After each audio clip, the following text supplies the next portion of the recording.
अब हम लोग देखेंगे एक नया पार्ट, रासायनिक आबंधन एवं आणविक संरचना। ठीक, इस पार्ट को अब हम लोग देखने वाले हैं।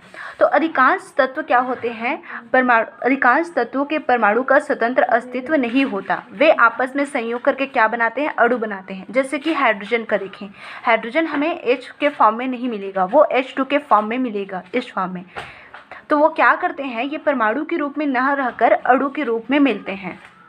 ठीक है, परमाणु क्या होते हैं आपस में, जैसे कि यहाँ पे परमाणु है, ये आपस में दूसरे परमाणु से संयोग करके क्या बना लेते हैं, H2 मतलब अणु बना लेते हैं। ठीक है, परमाणु क्या होते हैं, हमें अधिकांश परमाणु स्वतंत्र रूप में नहीं मिलते हैं, वे हमें अणु के रूप में मिलते हैं। ठीक, अब यहाँ पे जो अणु होते हैं वे अणु कई प्रकार से हो सकते हैं। तो अणु कौन कौन से प्रकार के होंगे उसको हम लोग देखते हैं। अणु जो होते हैं आपको निम्न प्रकार के मिलेंगे। पहला है समनाभिकीय द्विपरमाणुक अणु। समनाभिकीय इसका मतलब जो परमाणु है वे आपस में क्या रहेंगे, समान रहेंगे। जैसे कि हाइड्रोजन, हाइड्रोजन ये क्या है, आपस में समान है। तो अब यहाँ पे देखेंगे अणु के प्रकार। अणु हमें निम्न प्रकार में मिलेंगे। समनाभिकीय द्विपरमाणुक अणु। समनाभिकीय क्या है, मतलब इसका मतलब ये है कि जो समनाभिकीय, इसका मतलब ये है कि जो परमाणु है वो दो परमाणु रहेगा, उसमें दो परमाणु रहेंगे और क्या रहेंगे, उनके नाभिक समान। इसका मतलब H2, यहाँ पे H2 जो बना है आपका H और H के मिलने से बना है। यहाँ पे परमाणु क्या है, दोनों समान है, इस कारण यहाँ पे समनाभिकीय बोला गया है। और द्विपरमाणु इसलिए बोला गया है क्योंकि H2 है। उसी तरह से और क्या है, O2। O2 इसका मतलब ये है कि ये भी ऑक्सीजन और ऑक्सीजन से मिलने के बना है, तो इसी कारण इसे भी क्या बोला गया है, समनाभिकीय, समान परमाणु। समान परमाणु और कैसा है, दो के रूप में मिल रहा है, दो परमाणु आपस में जुड़े हैं, इस कारण इसे समनाभिकीय द्विपरमाणु कहेंगे। उसके बाद है समनाभिकीय बहुपरमाणु। ऐसे परमाणु जो आपस में तो समान रहेंगे। ठीक है, ऐसे परमाणु जो आपस में समान रहेंगे, मतलब ऐसे अणु समनाभिकीय बहुपरमाणु अणु। इसका मतलब ऐसा अणु जिसके परमाणु आपस में समान रहेंगे और बहुत से परमाणु से मिलकर के बनेंगे। देखो P4, इसका मतलब वो 4P के मिलने से बना है और क्या है, ये आपस में समान है, सभी परमाणु क्या है, आपस में समान है, इसी कारण समनाभिकीय कहा गया है। और बहुपरमाणु इसलिए कहा गया है क्योंकि दो से अधिक परमाणु के मिलने से बना है।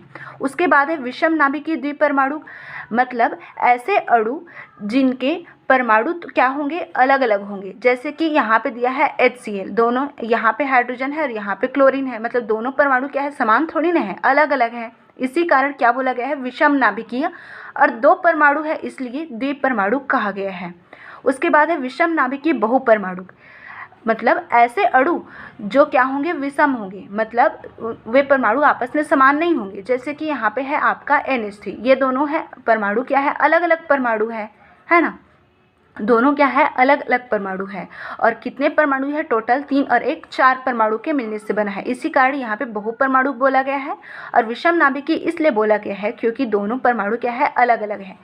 तो अणु के प्रकार समनाभिकीय द्विपरमाणु अणु, उदाहरण में H2, समनाभिकीय बहुपरमाणु अणु, उदाहरण में P4, विषमनाभिकीय द्विपरमाणु अणु, उदाहरण में है HCl, और विषमनाभिकीय बहुपरमाणु अणु मतलब NH3। ठीक है, तो ये हो गए आपके अणु के प्रकार। अब आगे देखते हैं, किसी भी अणु में, कोई भी अणु हो, ठीक है, कोई भी अणु हो, अणु में क्या होता है, परमाणु होते हैं, है ना। अणु किससे मिलके बनता है, परमाणु से।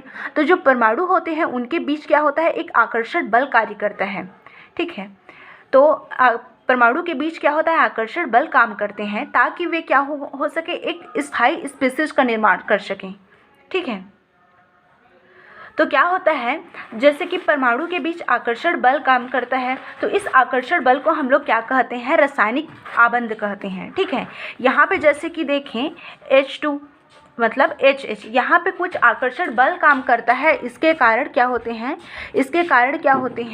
ये आपस में क्या होते हैं, जुड़ पाते हैं। तो यहाँ पे जो आकर्षण बल काम कर रहा है उसको क्या कहेंगे हम लोग, रासायनिक आबंध।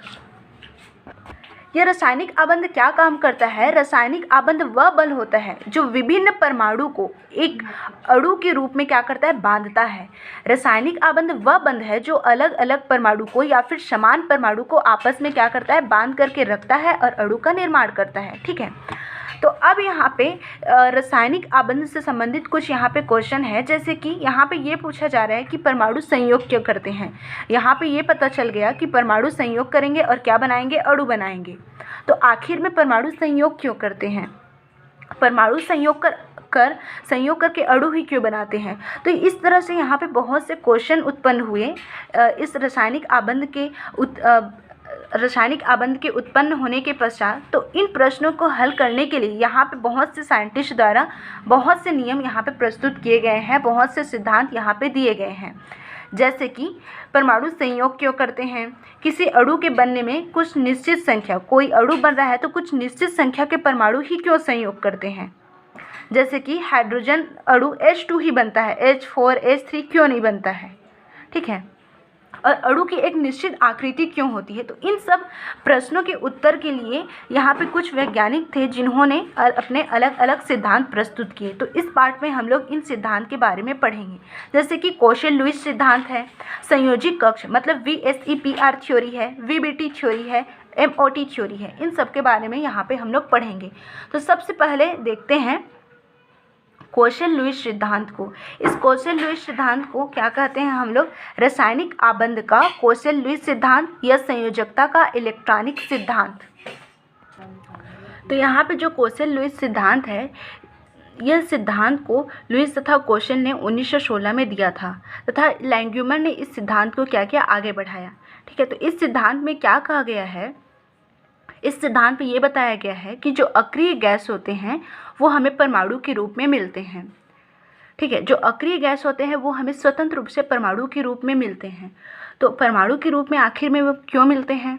क्योंकि उनका जो बाह्यतम कक्ष क्या होता है? पूरी तरीके से भरा हुआ होता है ना। इस कारण वो किसी दूसरे तत्व के साथ क्रिया नहीं करते हैं। जैसे कि यहाँ पे देखिए हीलियम, यहाँ पे जो helium, नियान, argon, krypton, xenon, radon है, ये क्या है? आपके अक्रिय गैस है। तो अक्रिय गैस हमें स्वतंत्र रूप से मिलते हैं। क्यों मिलते हैं? क्योंकि यहाँ पे जो अक्रिय गैस होते हैं उनका बाहरी कक्ष क्या होता है? पूरी तरीके से भरा हुआ होता है। यहाँ पे आप लोग देख पा रहे हो जो हीलियम है उसके बाहर में 2 इलेक्ट्रॉन हैं, नियान के बाहर में 8 इलेक्ट्रॉन और जो आपका आर्गन है उसके बाहर में 8 है ना। तो यहाँ पे होता क्या है तो हम देखते हैं कि इनकी संयोजकता कक्ष में 2 और क्या इलेक्ट्रॉन या फिर 8 इलेक्ट्रॉन हैं।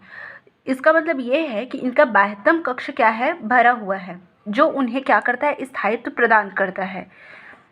ये स्थायित्व प्रदान करता है कि वो किसी दूसरे तत्व से क्रिया नहीं कर पाते हैं। यहाँ पे जो इलेक्ट्रॉन का भरा होना ही उन्हें किसी दूसरे तत्व के साथ क्रिया करने से क्या करता है? रोकता है।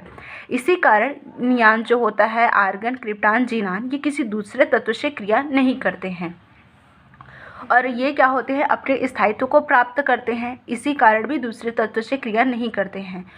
और जो दूसरे परमाणु होते हैं, अक्रिय गैस को छोड़ करके जो दूसरे परमाणु होते हैं वो अक्रिय गैस जैसा व्यवहार करने के लिए, मतलब अक्रिय गैस जैसा स्थायित्व को प्राप्त करने के लिए ही क्या करते हैं? दूसरे परमाणु से संयोग करते हैं, उसके साथ बंध का निर्माण करते हैं। जैसे कि आपका हाइड्रोजन है, हाइड्रोजन दूसरे हाइड्रोजन से संयोग क्यों करता है? दूसरे हाइड्रोजन से सहसंयोजी बंध क्यों बनाता है? ताकि ये यहाँ पे सहसंयोजी बंध बना करके हीलियम जैसा व्यवहार करे, क्योंकि हीलियम क्या है? स्थायी तत्व है, स्थायी हो गया है। वो अब किसी दूसरे से क्रिया नहीं करेगा, वो अपने कंफर्ट जोन में है। तो इस कारण यहाँ पे हाइड्रोजन भी वैसा व्यवहार करने के लिए क्या करता है? आबंध का निर्माण करता है। तो होता क्या है? तो क्या होता है? प्रत्येक तत्व जो होता है अपनी समीप के जो अक्रिय गैस है उनके जैसा व्यवहार करना चाहते हैं। जैसे हाइड्रोजन के बाद क्या आता है? आपका हीलियम, मतलब हाइड्रोजन के समीप कौन सा अक्रिय गैस है? हीलियम है। उसी तरह से क्लोरीन, जो आपका नाइट्रोजन, ऑक्सीजन, फ्लोरीन है, इसके समीप कौन सा आपका अक्रिय गैस है? नियान है, तो वो अब नियान के जैसा व्यवहार करना चाहेंगे। तो इस तरह से जो तत्व होते हैं वो अपने समीप के अक्रिय गैस जैसा व्यवहार करना चाहते हैं। इस कारण क्या करते हैं, दूसरे परमाणु के साथ संयोग करते हैं, क्रिया करते हैं। ठीक है। तो यहाँ पे हमें पता चलता है कि विभिन्न तत्वों के परमाणु रासायनिक संयोग इसलिए करते हैं ताकि उनके संयोजकता कक्ष, मतलब बाह्यतम जो कक्ष है उसका क्या हो सके, अष्टक या फिर द्विक पूर्ण हो सके और वे स्थायित्व को प्राप्त कर सकें। ठीक है। तो यहाँ पे क्यों संयोग करते हैं वो तो पता चल गया, ताकि वो अक्रिय गैस जैसा व्यवहार कर सके। ठीक है। अब वो रासायनिक संयोग जो करते हैं उसके प्रकार भी हैं, मतलब अलग अलग तरीके से वो क्या करते हैं, रासायनिक संयोजन करते हैं। यहाँ पे देखेंगे रासायनिक संयोजन के प्रकार। एक परमाणु दूसरे परमाणु से जाकर के रासायनिक आबंध का निर्माण कर रहा है, तो वो अलग अलग तरीके से आबंध का निर्माण कर सकता है। यहाँ पे 3 तरीके से रासायनिक आबंध का निर्माण होगा। पहला क्या है, परमाणु जो है इलेक्ट्रॉन त्याग कर अपने से निकटतम, मतलब परमाणु क्या है, इलेक्ट्रॉन को त्याग कर अक्रिय गैस जैसा व्यवहार कर सकते हैं। पहला क्या है, परमाणु इलेक्ट्रॉन त्याग कर अक्रिय गैस जैसा व्यवहार कर सकते हैं। और क्या है, परमाणु इलेक्ट्रॉन ग्रहण कर अपने अक्रिय गैस जैसा व्यवहार कर सकते हैं। जैसे कि यहाँ पे देखते हैं सोडियम को। सोडियम का परमाणु क्रमांक होता है 11, 2, 8 और 1। तो सोडियम क्या करता है, एक इलेक्ट्रॉन को त्याग देता है और नियान जैसा व्यवहार करता है। नियान का परमाणु क्रमांक होता है 10। जब सोडियम एक इलेक्ट्रॉन को त्यागेगा तो इसके पास भी 10 इलेक्ट्रॉन होंगे।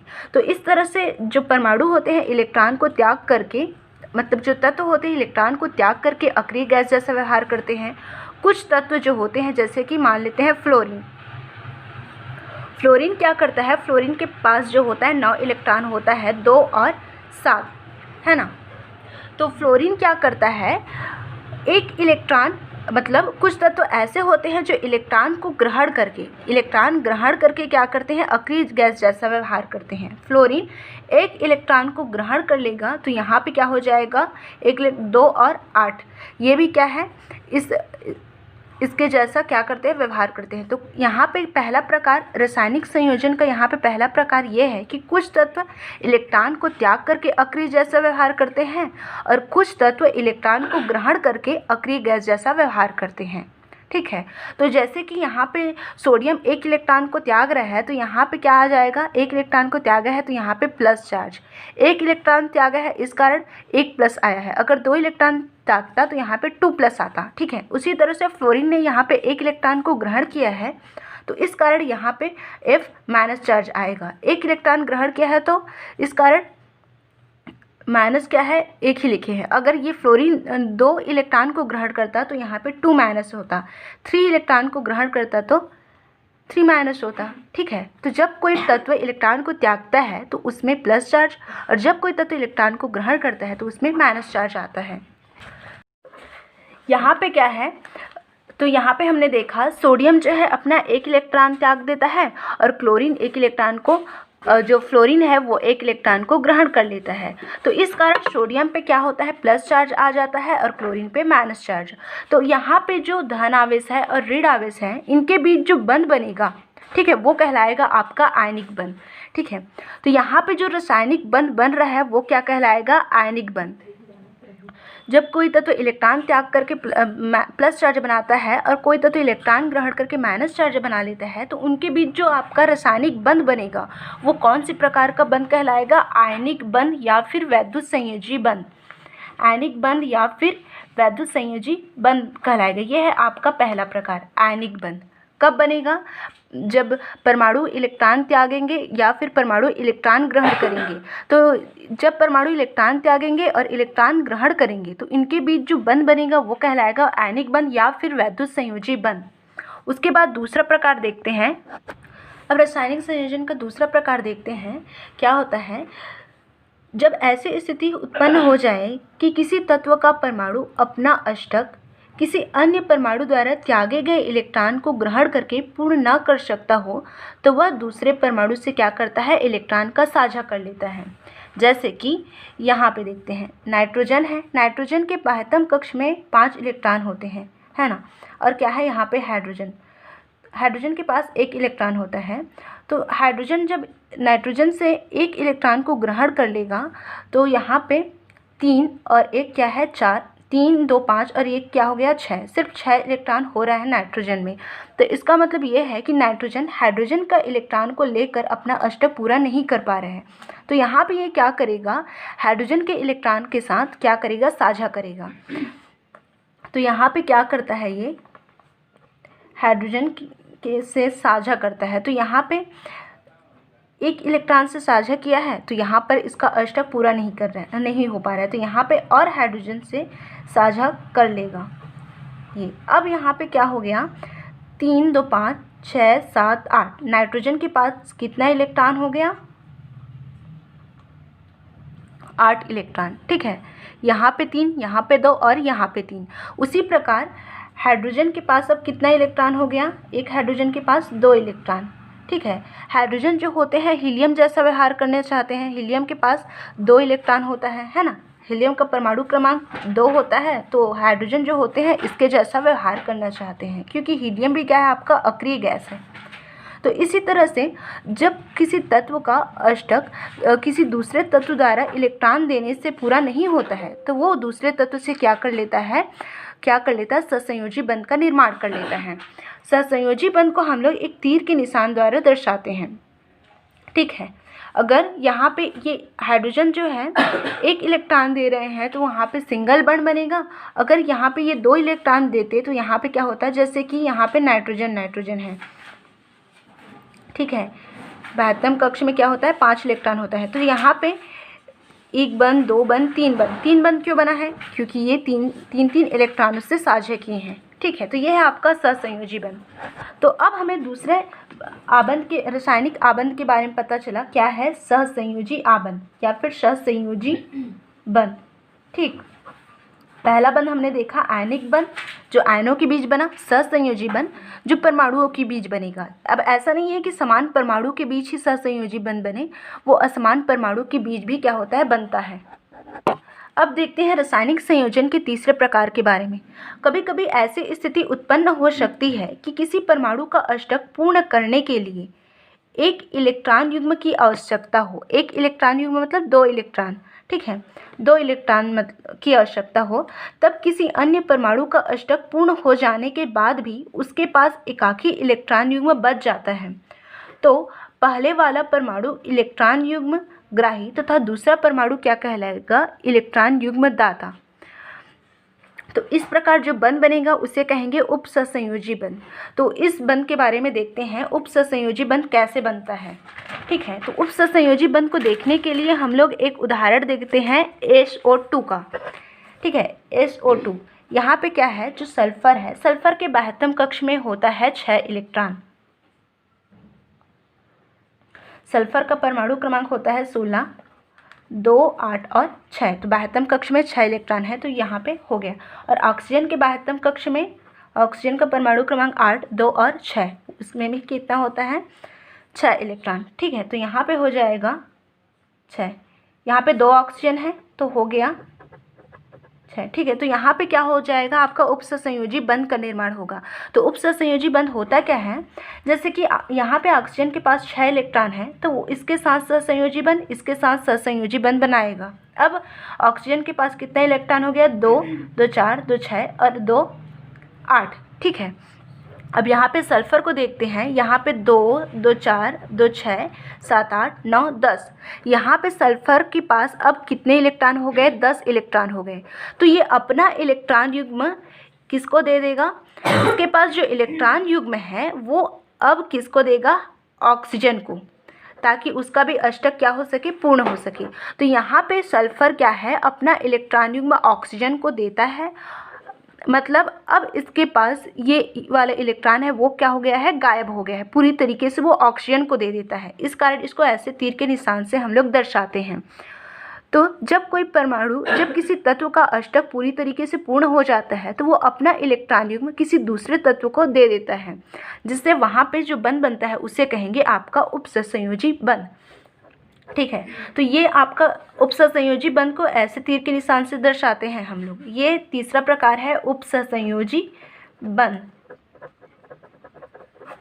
ठीक है, तीसरे बंध के बारे में हमने देखा उपसंयोजी बंध। ठीक, अब आगे देखते हैं संयोजी इलेक्ट्रॉन। तो यहाँ पे संयोजी इलेक्ट्रॉन दर्शाने के लिए लुईस संकेत।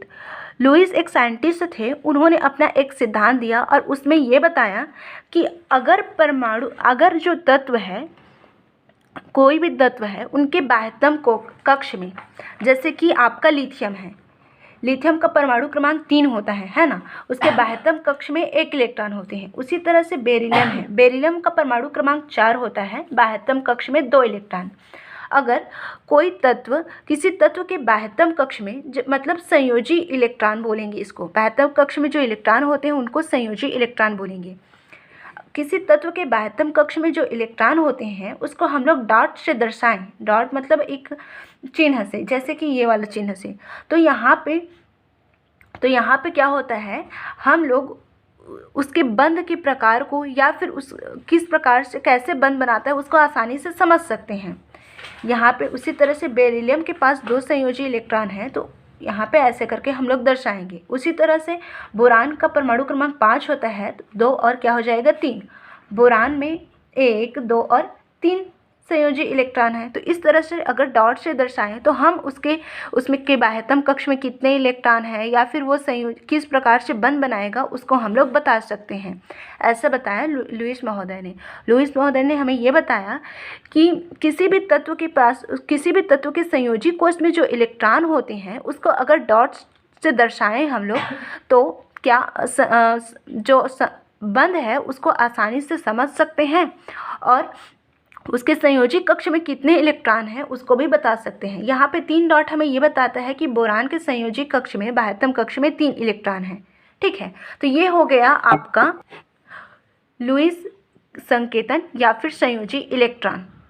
लुईस सिद्धांत में यह माना गया कि 2 परमाणु के बीच बंध स्थापित होने के लिए केवल संयोजी कक्ष के इलेक्ट्रॉन ही नहीं जिम्मेदार हैं। अतः यदि हम किसी भी परमाणु के संकेत के साथ, संकेत मतलब जैसे हाइड्रोजन को हम लोग H लिखते हैं, हीलियम को He लिखते हैं, तो ये हो गया आपका संकेत।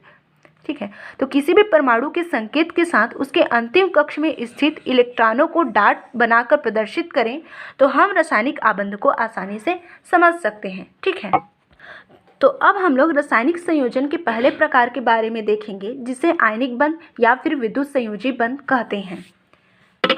तो आयनिक बंध क्या होता है, जब कोई तत्व इलेक्ट्रॉन को त्यागता है। ठीक है, जैसे कि जब कोई तत्व जो है, जैसे कि सोडियम की उदाहरण से देखते हैं, जब कोई तत्व इलेक्ट्रॉन को त्यागता है तो वहाँ पे प्लस चार्ज आता है, और जब कोई तत्व क्या करता है, इलेक्ट्रॉन ग्रहण करता है। ठीक है, तो वहाँ पे कौन सा चार्ज आता है, माइनस चार्ज। ठीक है, अब यहाँ पे जो धन आवेश है और ऋण आवेश है उनके बीच जो बंध बनेगा वो कहलाएगा आपका आयनिक बंध।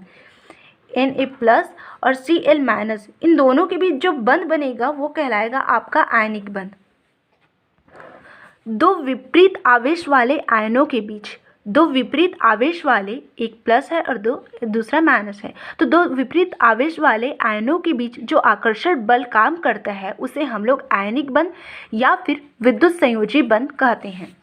2 विपरीत आवेश वाले आयनों के बीच जो आकर्षण बल काम करता है उसे हम लोग क्या कहते हैं, आयनिक बंध या फिर विद्युत संयोजी बंध कहते हैं। यहाँ पे अब देखते हैं, यहाँ पे क्या होता है, जो इलेक्ट्रॉन है, एक परमाणु द्वारा त्यागे गए इलेक्ट्रॉन की संख्या 1 से ज़्यादा भी हो सकती है। वो परमाणु जो है 2 से अधिक, जैसे कि मैग्नीशियम का परमाणु क्रमांक 12 होता है, 2, 8 और 2। तो यहाँ पे ये बोला जा रहा है कि कोई भी तत्व की त्यागे गए इलेक्ट्रॉन की संख्या 1 से ज़्यादा भी हो सकती है। अगर वो 2 इलेक्ट्रॉन त्याग रहा है तो यहाँ पे Mg2+ से हम लोग दर्शाएंगे। ठीक है, तो यहाँ पे जो तत्व जितना इलेक्ट्रॉन त्यागेगा, जैसे कि Mg2+ 2 इलेक्ट्रॉन त्याग रहा है तो वहाँ पे Cl- हम लोग नहीं लिखेंगे।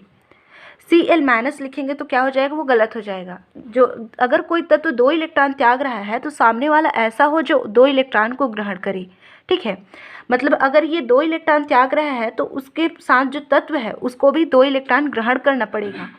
जैसे कि हमने देखा NaCl में सोडियम एक इलेक्ट्रॉन त्यागता है तो क्लोरीन एक इलेक्ट्रॉन को ग्रहण करता है, यहाँ पे प्लस और यहाँ पे माइनस बनता है। उसी प्रकार Mg2+ है तो यहाँ पे क्या हो जाएगा Cl2-, यहाँ पे MgCl और Cl। मैग्नीशियम के बाह्यतम कक्ष में 2 इलेक्ट्रॉन और क्लोरीन के बाह्यतम कक्ष में 7 इलेक्ट्रॉन, क्लोरीन के बाह्यतम कक्ष में 7 इलेक्ट्रॉन। तो यहाँ पे क्या हो जाएगा, ऐसे करके यहाँ पे आपका बंध बनेगा। यहाँ पे सहसंयोजी बंध नहीं बनेगा लेकिन आयनिक बंध बनेगा। तो यहाँ पे होता क्या है, सहसंयोजी बंध को हम लोग ऐसे दर्शाते हैं, तो यहाँ पे आयनिक बंध है तो हम लोग ऐसे तीर के निशान इससे नहीं दर्शाएंगे, ठीक है। तो यहाँ पे होता क्या है, मैग्नीशियम 2 इलेक्ट्रॉन दे रहा है तो सामने वाला तत्व ऐसा हो जो 2 इलेक्ट्रॉन को ग्रहण करे, तो इसी कारण Mg क्या होता है, MgCl2 बनता है, क्योंकि मैग्नीशियम 2 इलेक्ट्रॉन देता है। और देखो एक क्लोरीन जो है 1 इलेक्ट्रॉन ग्रहण करेगा, लेकिन जब 2 क्लोरीन है तो वो 2 इलेक्ट्रॉन ग्रहण करेंगे।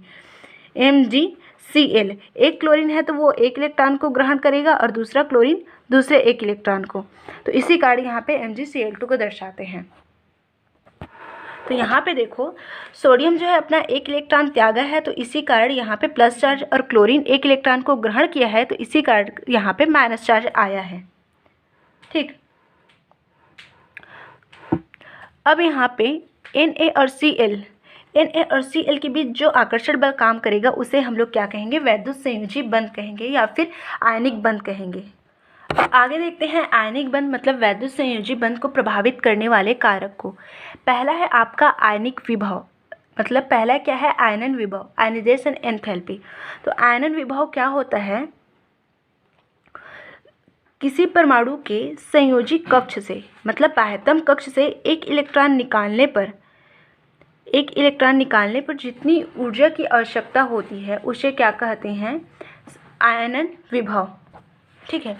तो आयनन विभव क्या होता है, किसी परमाणु के बाह्यतम कक्ष से एक इलेक्ट्रॉन निकालने के लिए जितनी ऊर्जा की हमें आवश्यकता होगी उसे कहेंगे आयनन विभव। अगर हाँ, ये क्या कहलाएगा, आपका आयनन विभव। अब यहाँ पे देखते हैं, जिस तत्व का आयनन विभव जितना कम होगा, ठीक है, जिस तत्व का आयनन विभव जितना कम होगा उस तत्व का परमाणु उतनी ही सुगमता से, उतनी ही आसानी से इलेक्ट्रॉन त्याग सकता है। ऐसे तत्व जिनका आयनन विभव कम होता है वे धन आयन में परिवर्तित होकर वैद्युत संयोजी बंध बनाते हैं, ठीक। धातु का आयनन विभव क्या होता है, कम होता है। देखो धातु किसे कहते हैं, जो आसानी से इलेक्ट्रॉन को त्याग सके। तो धातु क्या होते हैं, जो आसानी से इलेक्ट्रॉन को त्याग सके, है ना। तो जिसका आयनन विभव कम है, मतलब जिसके बाह्यतम कक्ष से इलेक्ट्रॉन को निकालने के लिए हमें कम ऊर्जा की आवश्यकता हो रही है, तो वो कौन होंगे, आपके धातु होंगे। जैसे कि यहाँ पे आपका सोडियम है, सोडियम का 1 इलेक्ट्रॉन निकालने के लिए हमें कम ऊर्जा की आवश्यकता होगी, मतलब यहाँ से 1 इलेक्ट्रॉन को हम लोग आसानी से निकाल सकते हैं, क्योंकि जो धातु होते हैं उनमें इलेक्ट्रॉन त्यागने की क्या होती है, क्षमता होती है।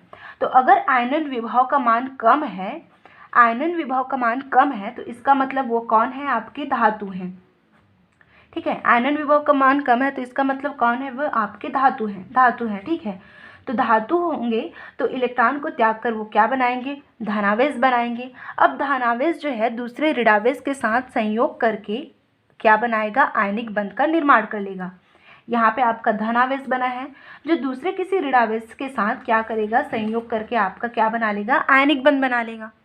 तो इस प्रकार क्या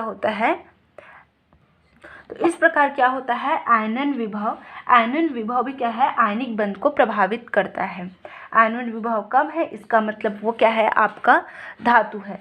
धातु जब इलेक्ट्रॉन त्यागते हैं तो वहाँ पे धन आवेश आता है। धन आवेश किसी दूसरे ऋण आवेश के साथ आसानी से क्या करते हैं, आयनिक बंध का निर्माण करते हैं। उसके बाद देखते हैं इलेक्ट्रॉन बंधुता। जिन तत्वों की इलेक्ट्रॉन ग्रहण करने की प्रवृत्ति क्या होती है, अधिक होती है, या फिर जिन तत्वों को इलेक्ट्रॉन ग्रहण करने की प्रवृत्ति पाई जाती है वे इलेक्ट्रॉन ग्रहण कर क्या करते हैं, ऊर्जा मुक्त करते हैं। इसे हम लोग इलेक्ट्रॉन बंधुता कहते हैं, ठीक है। जिन तत्वों की इलेक्ट्रॉन ग्रहण करने की प्रवृत्ति होती है वे क्या करते हैं, इलेक्ट्रॉन को ग्रहण करते हैं, और जब इलेक्ट्रॉन को ग्रहण करते हैं तो वहाँ से ऊर्जा निकलती है, ठीक। जैसे कि मान लेते हैं क्लोरीन क्लोरीन क्या है, एक इलेक्ट्रॉन को यहाँ से ग्रहण कर रहा है, बाहर से क्या कर रहा है, इलेक्ट्रॉन को ग्रहण कर रहा है, तो यहाँ से क्या निकलेगी, ऊर्जा निकलेगी। ठीक है, यहाँ से जो ऊर्जा निकलेगी वो आपकी इलेक्ट्रॉन, वो क्या कहलाएगी, आपकी इलेक्ट्रॉन ग्रहण एंथैल्पी या फिर इलेक्ट्रॉन बंधुता। ठीक है, तो क्या होता है, जो तत्व जितनी अधिक ऊर्जा मुक्त करेगा उसकी इलेक्ट्रॉन बंधुता उतनी ही अधिक होगी और वह उतना ही प्रबलता से ऋण आयन बना सकेगा। तो इसका मतलब ये है, मतलब जो तत्व जितनी आसानी से इलेक्ट्रॉन को ग्रहण करेगा वो उतनी अधिक क्या करेगा, ऊर्जा निकालेगा। मतलब अगर क्लोरीन एक इलेक्ट्रॉन को आसानी से ग्रहण कर लेता है तो वहाँ से क्या निकलेगी, आपकी ऊर्जा। अगर यहाँ पे ऊर्जा अधिक निकल रही है, इसका मतलब ये है कि इलेक्ट्रॉन बंधुता का मान यहाँ पे क्या है, अधिक है। ठीक है, इलेक्ट्रॉन बंधुता का मान अधिक है, तो जो इलेक्ट्रॉन बंधुता का मान अगर अधिक है तो आसानी से क्या बनाएगा, ऋण आवेश बना लेगा। ठीक है, आसानी से क्या बना लेगा, ऋण आवेश। अब ये ऋण आवेश किसी दूसरे धन आवेश से संयोग करके आसानी से क्या बना लेंगे, आयनिक बंध का निर्माण कर लेंगे। अगर इलेक्ट्रॉन बंधुता देखते हैं, दूसरा आयनिक बंध को प्रभावित करने वाले कारक है आपका इलेक्ट्रॉन बंधुता। तो इलेक्ट्रॉन बंधुता क्या होता है, जब कोई तत्व इलेक्ट्रॉन को ग्रहण करता है तो वहाँ से ऊर्जा निकलती है। अगर उस निकलने वाली ऊर्जा का मान अधिक है, तो जो अधिक है तो इसका मतलब ये है कि वो तत्व इलेक्ट्रॉन को आसानी से ग्रहण कर लिया है। ठीक है, अगर वो तत्व इलेक्ट्रॉन को आसानी से ग्रहण किया है तो क्या होगा, उसमें वो प्रबल ऋण आयन कहलाएगा, प्रबल ऋण आयन कहलाएगा। इसका मतलब वो अब किसी धन आयन से संयोग करके आपका आयनिक बंध का निर्माण कर लेगा। तीसरा है ऋण विद्युता। ऋण विद्युता हम लोग को पता है, संयोजी इलेक्ट्रॉन होते हैं, उनको आकर्षित करने की क्षमता होती है। विद्युत संयोजी बंध बनाने वाले दो परमाणु की ऋण विद्युता में जितना अधिक अंतर होगा, ठीक है, दो परमाणु की ऋण विद्युता में जितना अधिक अंतर होगा वो उतना ही प्रबल विद्युत संयोजी बंध बनाएगा।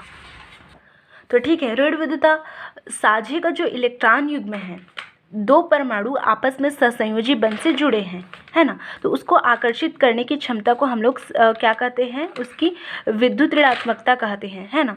तो अगर उन दोनों तत्व की विद्युत ऋणात्मकता में अंतर ज़्यादा है तो वहाँ पे वैद्युत संयोजी बंध जो है क्या होगा, प्रबल बनेगा। मतलब आयनिक बंध क्या होगा, प्रबल होगा।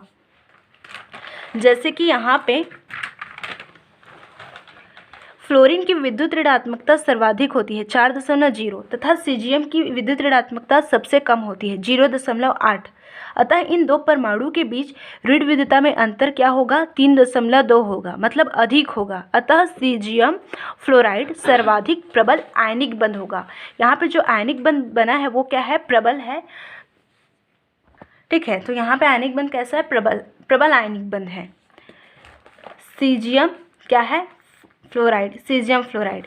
यहाँ पे क्या है, ये दोनों आपस में आयनिक बंध का ये दोनों आपस में क्या होते हैं, इनके बीच जो इलेक्ट्रॉन युग्म है, जैसे कि सीजियम इलेक्ट्रॉन दे रहा है, फ्लोरीन क्या करेगा, इलेक्ट्रॉन को ग्रहण करेगा, है ना।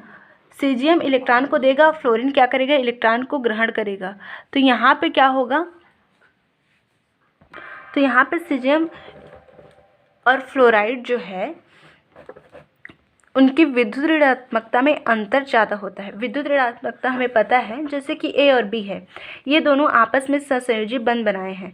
ठीक है, ये सहसंयोजी बंध बनाए हैं, तो इस संयोजी इलेक्ट्रॉन को आकर्षित करने की क्षमता जिसकी अधिक होगी, इस इलेक्ट्रॉन को आकर्षित करने की क्षमता जिसकी अधिक होगी वो क्या कहलाएगा, अधिक ऋण विद्युत, या फिर ये कहेंगे उसकी विद्युत ऋणात्मकता अधिक है। उसी तरह से यहाँ पे सीजियम फ्लोराइड बना है। सीजियम जो फ्लोराइड होता है उसमें सीजियम होता है, सीजियम की विद्युत ऋणात्मकता कितनी होती है, 0.8, और फ्लोरीन की विद्युत ऋणात्मकता कितनी होती है, 4.0। ठीक है,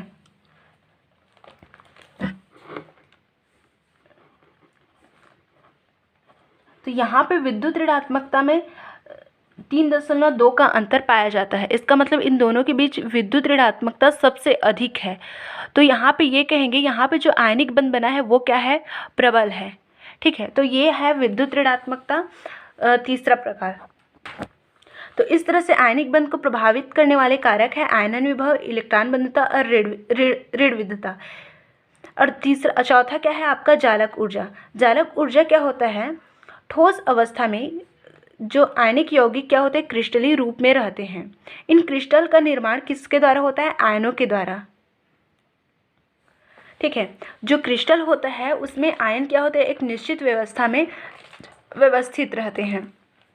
जैसे ही ये है आपका क्रिस्टल, ठीक है, यहाँ पे आयन क्या होंगे, एक निश्चित व्यवस्था में बंधे रहते हैं, जिससे क्या होता है, उस पूरा क्रिस्टल का निर्माण होता है। तो क्रिस्टल में क्या होता है, क्रिस्टल का निर्माण आयनों के मिलने से या फिर आयनों के एक निश्चित व्यवस्था में बनने से होता है। अब किसी भी क्रिस्टल में जो आयन होते हैं, आयनों के बीच क्या होता है, एक आकर्षण बल काम करता है। प्रत्येक आयन के बीच जो विपरीत आयन वाले होते हैं उनके बीच क्या होता है, आकर्षण बल काम करता है। ठीक है, और ये आयन एक निश्चित व्यवस्था में बंधे रहते हैं, जिसे हम लोग क्या कहते हैं, क्रिस्टल जालक कहते हैं। ठीक,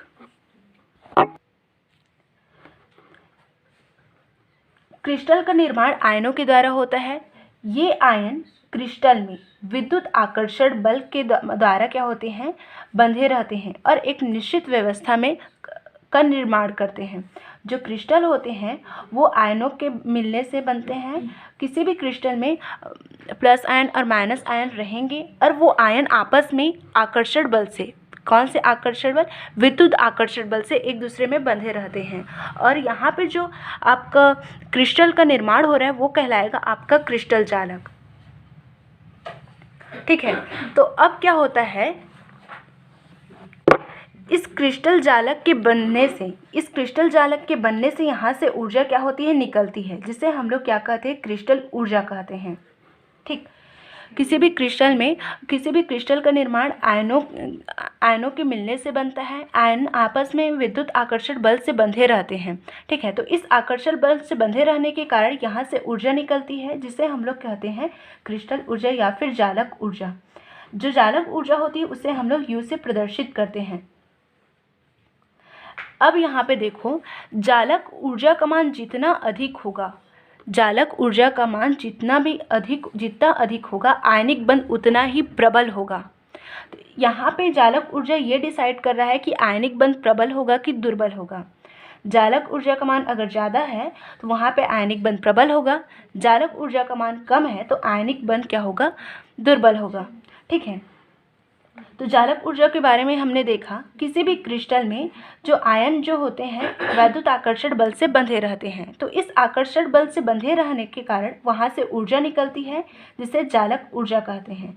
जालक ऊर्जा को हम लोग U से प्रदर्शित करते हैं। अगर निकलने वाली जालक ऊर्जा का मान अधिक है तो आयनिक बंध क्या है, मजबूत है। अगर जालक ऊर्जा का मान क्या है, कम है, तो आयनिक बंध क्या है, दुर्बल है। ठीक, अब यहाँ पे जालक ऊर्जा की और परिभाषा देखते हैं। ठीक है, जो एक मूल आयनिक क्रिस्टल का, जो आयनिक क्रिस्टल बना है, जो क्रिस्टल बना है किससे मिलने से, आयनों के मिलने से बना है, तो उस क्रिस्टल के अपने आयनों में धन आयन और ऋण आयन में विभक्त होने पर जितनी ऊर्जा उत्सर्जित होगी वह आयनिक यौगिक की जालक ऊर्जा कहलाएगी। एक मूल आयनिक क्रिस्टल का उसके अवयवी गैसीय आयनों मतलब धन आयन एवं ऋण आयन से निर्माण होने पर जितनी ऊर्जा उत्सर्जित होती है वह क्या कहलाती है, आयनिक यौगिक की जालक ऊर्जा कहलाती है। तो यहाँ पे देखो, जो आयनिक क्रिस्टल है तो इसमें आयनों के, जो क्रिस्टल है उसमें आयनों के टूटने पर जितनी ऊर्जा की आवश्यकता होती है, यहाँ पे plus ion minus ion, plus ion minus ion, plus ion minus ion. ठीक है, तो किसी भी क्रिस्टल में उसके अपने अवयवी आयनों में विभक्त होने के लिए जितनी ऊर्जा की आवश्यकता होती है वो भी क्या कहलाएगी, आपकी जालक ऊर्जा। ठीक, किसी भी क्रिस्टल में उसके अवयवी आयनों में विभक्त होने के लिए जितनी ऊर्जा की आवश्यकता होगी वो कहलाएगी जालक ऊर्जा। और उसी तरह से किसी भी क्रिस्टल में उसके आयनों के आपस में बंधे रहने के लिए जितनी ऊर्जा की आवश्यकता होगी वो भी कहलाएगी आपकी जालक ऊर्जा। यहाँ पे परिभाषा दिया है, एक मूल ठोस आयनिक क्रिस्टल से उसके अवयवी आयनों को पृथक प्लस आयन और माइनस आयन को अलग करने के लिए जितनी ऊर्जा की आवश्यकता होती है उसे चालक ऊर्जा कहते हैं। उसी प्रकार यहाँ पर भी दिया है, एक मूल आयनिक क्रिस्टल का उसके अवयवी गैसीय आयनों मतलब धन आयन एवं ऋण आयन से निर्माण होने पर, किसी क्रिस्टल का धन आयन और ऋण आयन बनने पर जितनी ऊर्जा की आवश्यकता होती है उसे चालक ऊर्जा कहते हैं। मतलब क्रिस्टल के बनने पर ऊर्जा की आवश्यकता होती है और क्रिस्टल के टूटने पर ऊर्जा क्या होती है, क्रिस्टल के बनने पर क्या होती है, ऊर्जा मुक्त होती है, और क्रिस्टल से के टूटने पर क्या होती है, ऊर्जा की आवश्यकता होती है। तो इस ऊर्जा को हम लोग चालक ऊर्जा कहते हैं। ठीक है, तो ये है आयनिक बंध को प्रभावित करने वाले कारक।